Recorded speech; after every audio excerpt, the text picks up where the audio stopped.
আমরা বুখারীর 1891 নম্বর হাদিস শুনবো ইনশাআল্লাহ। এই হাদিসের মধ্যে আসছে, এই হাদিসটা তলহা ইবনে উবাইদুল্লাহ রাদিয়াল্লাহু তাআলা আনহু থেকে হাদিসটি বর্ণিত। তিনি বলেন, আন্না আরাবিয়ান জাআ ইলা রাসূলিল্লাহি সাল্লাল্লাহু আলাইহি ওয়াসাল্লাম সাইর আর-রাসি। রাসূল সাল্লাল্লাহু আলাইহি ওয়াসাল্লামের কাছে একজন আরবি ব্যক্তি, তিনি চুলগুলো এলোমেলো, এরকম একজন গ্রাম্য আরব ব্যক্তি, তিনি রাসূল সাল্লাল্লাহু আলাইহি ওয়াসাল্লামের কাছে আসছেন। আসার পরে ফাকালা ইয়া রাসূলুল্লাহ, তিনি বলতেছে, ইয়া রাসূলুল্লাহ আখবিরনি মাযা ফারাদাল্লাহু আলাইয়া মিনাস সালাত, আপনি আমাকে সংবাদ দেন, জানিয়ে দেন আল্লাহ পাকের পক্ষ থেকে আমাদের উপর কত রাকাত, কত ওয়াক্ত নামাজ ফরজ হয়েছে, এটা আমাদেরকে জানিয়ে দেন। ফাকালা, আল্লাহ রাসূল সাল্লাল্লাহু আলাইহি ওয়াসাল্লাম বলেন, আস-সালাতুল খামসা, 5 ওয়াক্ত নামাজ আল্লাহ তাআলা ফরজ করেছেন। ইল্লা আন তাতাওয়া শাইআন, তবে তুমি যদি এর চেয়ে বেশি কোনো নফল ইবাদত করো সেটা তোমার ভিন্ন কথা, করতে পারো।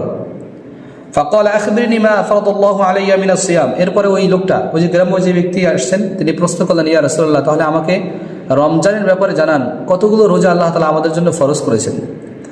এখান থেকেই মূল, এই হাদিস থেকে কিন্তু আমাদের মূল পয়েন্ট হচ্ছে এটা, যে রমজান মাস ফরজ কীভাবে হয়েছে। এটা যখন তিনি জিজ্ঞেস করছে যে আমাদের উপরে কতগুলো রোজা ফরজ হয়েছে, আল্লাহ রাসূল উত্তরে বলতেছেন, ফাকালা শাহরা রমাদানা, আল্লাহ রাসূল বললেন যে রমজান মাসের রোজাগুলো আল্লাহ তাআলা ফরজ করেছেন।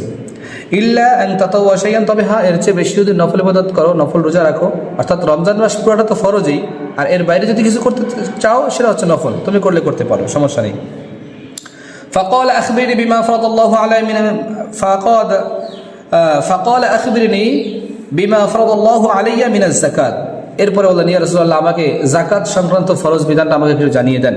আল্লাহ রাসূল বলেন, ফাকালা ফাআখবারাহু, আল্লাহ রাসূল তাকে খবর দিলেন, ফাআখবারাহু রাসূলুল্লাহ সাল্লাল্লাহু আলাইহি ওয়াসাল্লাম শারা'i আল ইসলাম, আল্লাহ রাসূল ইসলামের যে শরঈ বিধান আছে জাকাত সংক্রান্ত, এটা তো মূলত অনেক বড় আলোচনা, যেমন গরুতে কটা জাকাত, সে মহিষে কতগুলো জাকাত, উটে কতগুলো জাকাত, এরপরে ছাগলে কীভাবে জাকাত, টাকার জাকাত কীভাবে, স্বর্ণের জাকাত কীভাবে, এগুলো কিন্তু সব পাই টু পাই আলাদা। তো এটাও আমরা একটা আলাদা ইনশাআল্লাহ আলাদা জমে আলোচনা করব পরিপূর্ণ বিস্তারিতভাবে ইনশাআল্লাহ।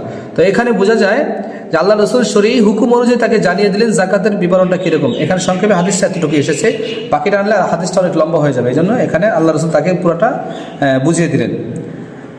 এরপরে ওই লোকটা, যে লোকটা রাসূলের কাছে এই বিষয়গুলো জানলেন, লোকটা এখন কি বলে শোনেন, আল্লাযী আকরামাকা লা আতাওয়াউ শাইআ ওয়া লা আনকুসু মিম্মা ফাদাল্লাহু আলাইয়া শাইআন।